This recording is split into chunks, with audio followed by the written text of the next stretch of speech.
శ్రీ రామావధూత చరిత్ర నిత్యపారాయణం. శ్రీ అవధూత రామరెడ్డి గారి చరిత్ర. అధ్యాయము 1. శ్రీ గణేశాయ నమః. శ్రీ సరస్వతే నమః. శ్రీ గురుభ్యో నమః.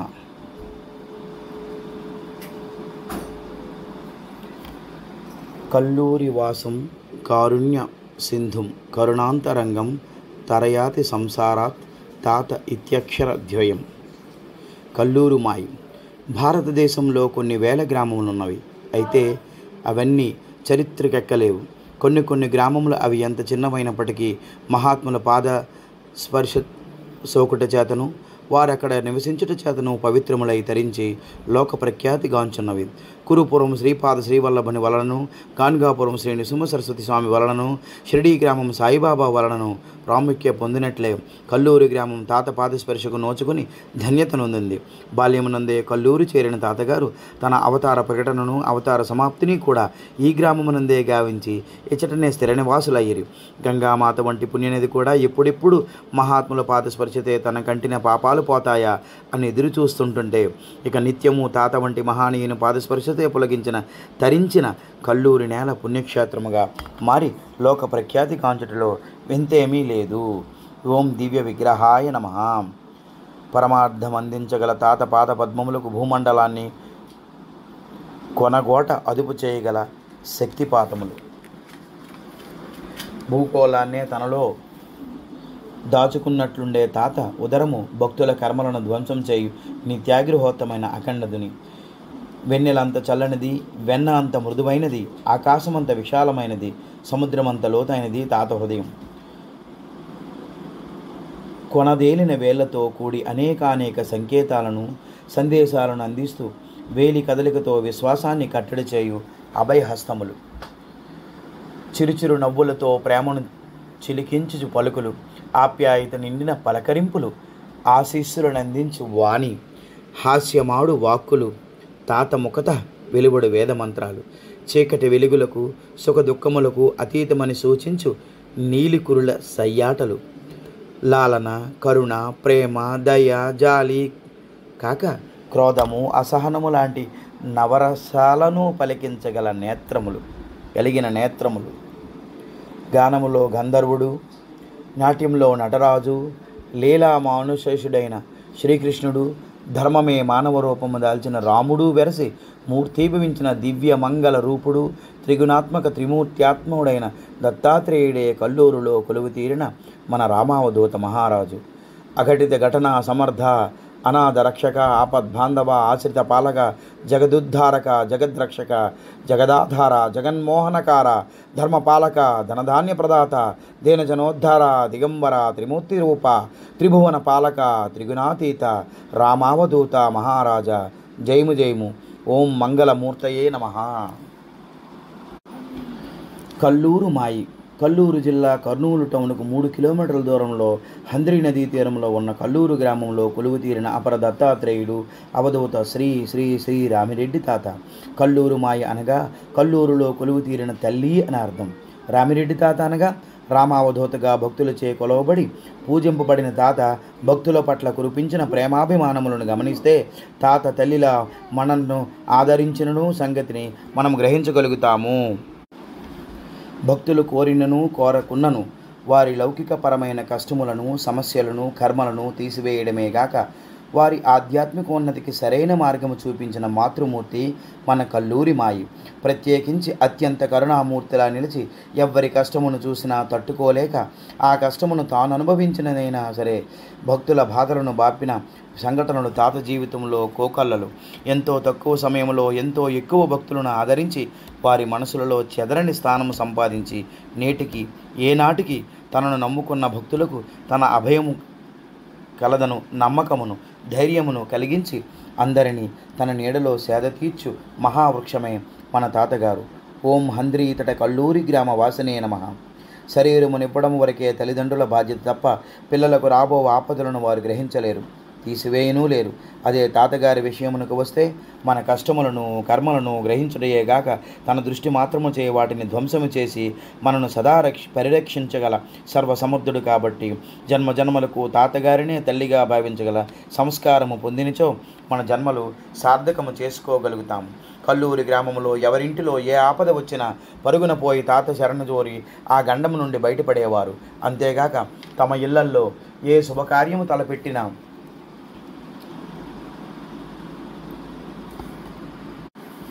ముందుగా తాత ఆశీస్సులు అందుకుని తాత అనుమతి మేరకు ఆ కార్యక్రమాన్ని జయప్రదంగా ముగించుకునేవారు. ఆ రకంగా తాతను తమ కుటుంబ పెద్దగా భావించి మంచికైనా చెడుకైనా తాతను ఆశ్రయించడం కల్లూరి గ్రామంలో పరిపాటి అయింది. ఇక్కడ గమనించవలసిన విషయం ఏమిటంటే కర్నూలు ప్రాంతంలో మహానుభావులను కుటుంబ పెద్దలను నాయన అని కానీ తాత అని కానీ సంబోధించడం ఆనవాయితీ.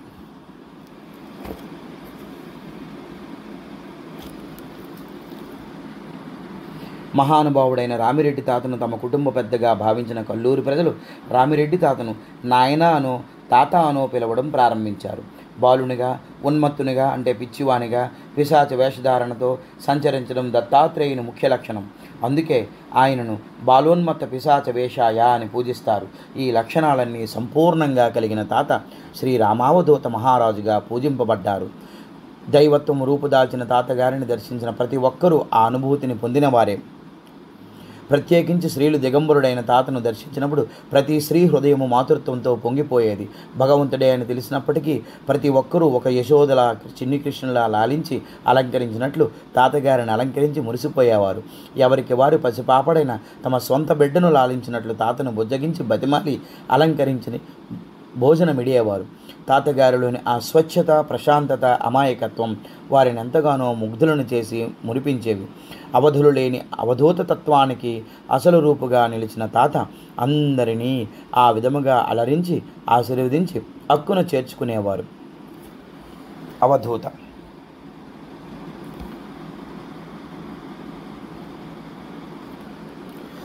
తానున్నదే తరింపజేయుట కొరకు కాబట్టి తాత భక్తులను తన వద్ద రప్పించి వారి కష్టములను కడతీర్చేవారు. తాతగారు సిగరెట్టు కానీ బీడీ కానీ తాగడం ద్వారా వారి బాధలను బాపేవారని భక్తుల నమ్మకం. అందుకనే తాతగారి వద్దకు ఎవ్వరు ఏ సమస్యతో వచ్చినా తాత ఒక బీడీనో సిగరెట్టునో తాగితే తమ సమస్య పరిష్కరింపబడినట్లు భావించేవారు. అంతేగాక తాతగారు కూడా ఊళ్ళో ఎవరికి ఏ ఆపద సంభవించబోతున్నా అపరిమితంగా బీడీలు కాల్చి పడేస్తుండేవారు. మొదట తాతగారు ఆ విధంగా ఎందుకు ప్రవర్తిస్తున్నారో అర్థం అవ్వనప్పటికీ రాను పరిస్థితులను గమనిస్తే అంతరార్థం అందరికీ అర్థమయ్యేది. ఆ రకముగా ఉదరణమునే ఒక అఖండ ధునిలా మలచుకొని ఎందరెందరో భక్తుల పాపకర్మలను అందులో వేసి ధ్వంసం చేసేవారు.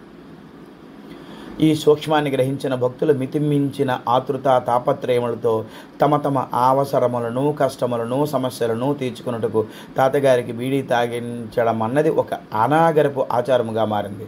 రాను తాత వద్దకు వచ్చే భక్తుల సంఖ్య ఏ విధంగా పెరిగిందో తాతగారికి బీడీ తాగించి పని పూర్తి చేసుకోవాలనుకునే వారి సంఖ్య కూడా గణనీయంగా పెరగడంతో ఒక్క రోజులోనే 30-40 సిగరెట్ల డబ్బాలు తాతగారికి తాగించిన సందర్భములు కూడా కలవు. అవధూతల శరీరము ధరించినప్పుడు వారికి ప్రపంచ విషయములపై అనురక్తి శరీర స్పృహ లేకపోయినప్పటికీ శరీరం దాని ధర్మం అది పాటిస్తూనే ఉంటుంది. అందుకనే అన్ని బీడీలు సిగరెట్లు తాగడం వలన విపరీతమైన దగ్గు, దాని వలన ఆయాసములతో తాత ఉక్కిరి బిక్కిరి అవుతున్నప్పటికీ ఎవరికి వారు తమ పని పూర్తి చేసుకోవాలన్న ఆతృతను కనబరుస్తూ అవధూతలకు ఇవేమీ పట్టనట్టు మెట్ట వేదాంతమును పలుకుట మనిషిలోని నిలువెత్తు స్వార్థమునకు ప్రత్యక్ష నిదర్శనము. అవధూత అనగా దిక్కులను ఆవల ఉన్నవాడిని అర్థము కూడా కలదు. అందుకే రామిరెడ్డి తాత దిక్కులు ఎల్లలు హద్దులు లేకుండా ప్రపంచమంతా తానే నిలిచివాడు. ప్రకృతిని పంచభూతములను నిలువరించగల సమర్థుడు. ఓం జగద్రక్షకాయ నమః. అందుకనే ఎక్కడో యూరోప్లో కరువుతో నకనకలాడు ప్రజలు ఆ కర్మ తప్పించారు. ఎలా అంటే ఒకసారి తాత సూలూరుపేటలోని భాస్కర రెడ్డి గారింటికి వెళ్ళినప్పుడు రాత్రి అందరూ నిద్రపోయిన తర్వాత భాస్కర రెడ్డి గారు తాతగారు మాత్రమే ఉన్నప్పుడు భాస్కర రెడ్డి గారు టీవీ పెట్టగా అప్పుడు వార్తలలో ఘోర కరువు కాటకములతో నకనకలాడుతూ అనేక ఆకలి చావులకు గురవుతున్న ఇథోపియా ప్రజల కష్టములను వారి ఆకలి కేకలను సహాయార్థం ఆశతో వారు ఎదురు చూపులను కళ్ళకు కట్టినట్లు చూపిస్తున్నారు. అది చూసి హృదయం చలించిన భాస్కరరెడ్డి గారు ఎక్కడో దూరంలో ఉన్నప్పటికీ వారందరూ కూడా నీ బిడ్డలే కదా, మరి వారికి కష్టము నుండి నువ్వు తప్పించలేవా తాత అని ఎంతో ఆర్ద్రతతో వేడుకున్నారు. అప్పటి వరకు మామూలుగా ఉన్న తాత ఈ మాటలు వింటూనే తమ దృష్టిని దూరముగా సారించి నిశ్చలముగా నిలిచిపోయారు. అప్పుడు తాత కనుల్లో కురుస్తున్న కరుణా దయలను ప్రత్యక్షంగా గాంచిన భాస్కరరెడ్డి గారు తాతగారి అమృతమయ మాతృ లక్షణముగాంచి మైమరిచిపోయారు. ఆ రకంగా ఇద్దరూ ఒకానొక అలౌకిక స్థితిలో కొంతసేపు ఉండిపోయిన తర్వాత తాతగారు ఆయనతో పరిస్థితి అంతా చక్కబడుతుందని తెలిపారు. తాత శక్తిపై నమ్మకం ఉన్నప్పటికీ తాత ఈ పరిస్థితిని ఏ విధముగా అదుపు చేస్తారోనని భాస్కరరెడ్డి గారికి ఆతృత కలిగింది. తెల్లవారి కాక ఆ మరుసటి నాటికి అప్పటి వరకు యుథోపియా ప్రజలపై ఎంతో బింకముగా ఉన్న ఐక్యరాజ్య సమితి ప్రపంచ ఆహార సంస్థ ద్వారా వారికి తక్షణ సహాయం చేయుటకు తమ సమ్మతిని తెలిపింది. అంతే, ఇక అన్ని దేశముల నుండి ఇథియోపియాకు ప్రజల సహాయం అందింది. అక్కడ పరిస్థితులు కుదుటపడి కొంతకాలమునకు అక్కడి ప్రజలు ఈ కరువు స్థితిని అధిగమించిరి. ఈ విధముగా భారతదేశంలోని ఒక మారుమూల గ్రామంలో ఒకానొక భక్తునికి అర్ధరాత్రి పూట కలిగిన బాధ, అతని మనస్ఫూర్తి విన్నపము దైవమును కదిలించి ఎక్కడో ఉన్న వారి కష్టమును తీర్చిందంటే తాత యొక్క మహోన్నత స్థితికి ఎల్లలు లేవని తేటతెల్లమవుతుంది. ఓం అనంత శక్తియే నమః. అంతేగాక ఢిల్లీలో గాలివానను ఆపడము, గుంటూరు నందు ధునులో మంటలు నిలువరించడము, దత్తగడ కల్లూరులో కనుసైగుతో పామును పంపించి వేయడము, నయము కానిటువంటి జబ్బులను నయము చేసి ఎందరికో ప్రాణభిక్ష నొసగడము తాత అవతార ప్రాముఖ్యములోని కొన్ని ముఖ్య ఘట్టములు. ప్రభు పరిపూర్ణ అవధూత లక్షణములను సంపూర్ణంగా కలిగిన తాతకు శరీర ధర్మములైన కాలకృత్యములను విధిగా పాటించవలసిన పని లేదు. వారు ముఖము కడిగినను కడగగొన్నను, స్నానం ఆచరించినను ఆచరించకున్నను ఒక సుగంధ పరిమళము నిత్యము వారి శరీరము నుండి వెలువడుతూ వారి దైవత్వమును చెప్పకనే చెప్పుచుండటిది. అంతేకాక భక్తులను తృప్తిపరచుటకు ఒకే ఒక్కరోజు నందే 10 సార్లు భుజించగలిగినంత తాత ఊరికి ఏదైనా కష్టము దాపరించినప్పుడు కానీ, ఎవరికైనా ఆపద నుండి తప్పించవలసి వచ్చినప్పుడు కానీ 10 రోజులైనా సరే అన్నపానీయములు దూరముగా ఉండేవారు. నిద్ర విషయంలో కూడా తాతగారు ఇదే పద్ధతిని అనుసరించేవారు. ఈ లక్షణములన్నీ అవధూతలకే తప్ప మానవ మాత్రులకు సాధ్యము కానటువంటి విషయములు. అయితే తాత తాను భగవంతుడినని ఎప్పుడూ చెప్పకుండా ప్రభువు దైవం అని తరచు చెబుతుండేవారు. అందరినీ రక్షించి కాపాడేది తాతే అయినప్పటికీ అది దైవం చేస్తున్న పనిగా చెప్పేవారు. తన విషయం తానేదైనా చెప్పవలసి వచ్చినప్పుడు కూడా తాత తాను వేరు, ఈ శరీరం వేరు అన్నట్లుగానే సంభాషించేవారు. అనగా ఎవరైనా తాతకు భోజనము పెట్టదలచిన తాతకు తినడం ఇష్టం లేకపోతే వాడు తిననంటున్నాడు అనేవారు. ఒకసారి దత్తగడ కల్లూరు నుండి కర్నూలు తిరుగు ప్రయాణంలో హైదరాబాద్ మీదుగా వెళుతున్నప్పుడు తాత ఆ నగరి నడిబొడ్డున కారు ఆపించి కిందకు దిగి దిగంబరులైరి. అప్పుడు ప్రభాకర్ గారు తాత రోడ్డు మీద ఏమిటిది అని అడిగితే వాడికి ఈ ప్రపంచంతో పనేంటి అని చెప్పారు. దీనిని బట్టి తాతగారు ఈ ప్రపంచమునకు అతీతులని స్పష్టపరిచిరి. ఓం దిగంబరాయ నమః. ఈ విధముగా ప్రతి సందర్భములోనూ తాత ఈ నామరూపములు అశాశ్వతములని, నిజముగా ఉన్నది ఆత్మతత్వం ఒకటే అని వేదాంత సారమును నిశితముగా వివరించి భక్తులకు సూక్ష్మంలో మోక్షము పొందే మార్గమును అతి సులువుగా బోధించేవారు. అయితే ప్రత్యేకముగా భక్తులు తనను అభయ ఆశీర్వాదములు కలవని చెప్పవలసినప్పుడు మాత్రము చాలా ఖచ్చితంగా మాతో కానిదేమున్నదమ్మా అని చెప్పడం వలన ప్రతీదీ వారి అధీనమునందే ఉన్నట్లు స్పష్టంగా తెలిపి వైధైర్యమునిచ్చేవారు. అంతేగాక నేనుండగా భయమేలా అని ఒక సందర్భంలో ఒక భక్తునికి అభయమిచ్చిరి. ఈ విధముగా తాత అవసరమైనప్పుడల్లా తన భగవత్వత్వమును చెప్పకనే చెప్పుచుండెడవారు. ప్రాంతములతో కాక తాతకు భాషల విషయంలో కూడా ఎటువంటి భేదము లేక అనేక భాషలను మాట్లాడేవారు. అంతేగాక తనను దర్శించిన భక్తులు ఏ ప్రాంతము వారైతే వారేమీ చెప్పకమునిపే వారిని వారి మాతృభాషలోనే పలకరించి అబ్బురపరిచేవారు. అంతేకాక ఒక్కొక్కసారి వారి ప్రాంతముల పేర్లను తెలుపుతూ పలుకరించడం చూస్తే తాతగారి సర్వజ్ఞత అర్థమవుతుంది. సద్గురు బోధనా విధానం అత్యంత సులువుగాను మధురముగాను సున్నితముగాను ఉండేది. ఈ ఉపదేశములను ఒక్కొక్క అవధూత ఒక్కొక్క పద్ధతి ద్వారా స్పష్టపరిచేవారు. ఏ విధంగా బోధించినప్పటికీ ఆ విషయం సూటిగా భక్తుల హృదయములలో హత్తుకుపోయి ఆ ఉపదేశములు వారికి అత్యంత ఉల్లాసమును సంతోషమును కలిగించుచుండేవి. ఈ విషయములలో తాతగారు పాటించే పద్ధతి ఎంతో ఆహ్లాదముగా సాగేది. తాత తాను చెప్పదలుచుకున్న విషయమును కానీ, భక్తుల వ్యవహార శైలిని కానీ, ఆధ్యాత్మిక ఉన్నతిని కానీ పాటల రూపంలో అత్యంత మృదుమధురముగా గానము చేసి భక్తుల సమస్యలను పరిష్కారమును, వారు చేయు తప్పులకు జవాబులను వంటి అనేక సందేహములు సందేశములు ఆ పాటల ద్వారా తెలియపరిచేవారు. ఇవన్నీ సందర్భానుసారం రాబో అధ్యాయంలో వివరింపబడినవి.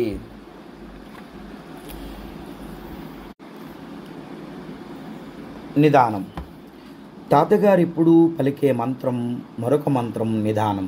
సాయిబాబా ఏ విధంగానైతే సబూరి అనగా ఓపిక అని అంటుండేవారో అదేవిధంగా నిదానం అనగా ఏ విషయంలో కూడా తొందరపాటు పనికిరాదని, ఆడంబరాలు ఆర్భాటాలు కాక ఆచితూచి అడుగు వేయటం ద్వారా దీర్ఘకాలిక ప్రయోజనము పొందవచ్చని తాతగారి ఉద్దేశము. తాత ముఖతా వెలువడిన ప్రతి వాక్కు వేదమే కాబట్టి ఆ విధంగానే జరిగి తీరుతుంది. అందుకనే తాత పేద సేవకుడైన చంద్రారెడ్డి షిరిడీ ప్రాభవాన్ని చూసి తాతగారిని ఎంతో ఆతృతతో కల్లూరు కూడా షిరిడీలో వెలుగొందుతుందా అని అడుగుగానే తాతగారు జరిగి తీరుతుంది, చాలా కాలం ఆగాలి, నిదానం అని స్పష్టపరిచిరి. అదేగాక తన అవతార ప్రకటనను కూడా తాతగారు నిదానంగానే విస్తరింపజేస్తున్నారు. ఈ మర్మం సరిగా అర్థం చేసుకోలేని వారందరూ తాత సంస్థానం అనుకున్న స్థాయిలో అభివృద్ధి చెందడం లేదని ఆందోళన చెందుతూ ఉంటారు. కానీ ఏది కూడా తాతగారి నిర్ణయానికి వ్యతిరేకంగా జరగదని, అభివృద్ధి కార్యక్రమం అంతా తాత నిర్ణీత ప్రణాళిక ప్రకారం మాత్రమే జరుగుతోందని తాత భక్తులందరికీ స్పష్టంగా అర్థమవుతుంది. కల్లూరు గ్రామం కూడా తాతగారు సూచించినట్లు షిరిడీలా వెలుగొందు రోజు కోసం భక్తులందరూ ఆతృతతో ఎదురుచూస్తున్నారు.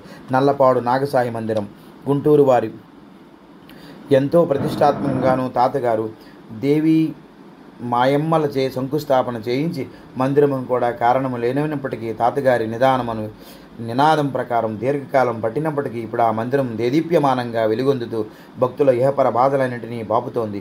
ఎక్కడైనా బాబా మందిరమే కదా అనిపించవచ్చు, కానీ దానికి తోడు అవధూతల పాదస్పర్శితే స్థలమహత్యం ద్విగుణీకృతమవ్వటచే ఫలితము కూడా ఆ విధముగానే ఉంటుందని అనుభవపూర్వకంగా భక్తులు గ్రహిస్తున్నారు.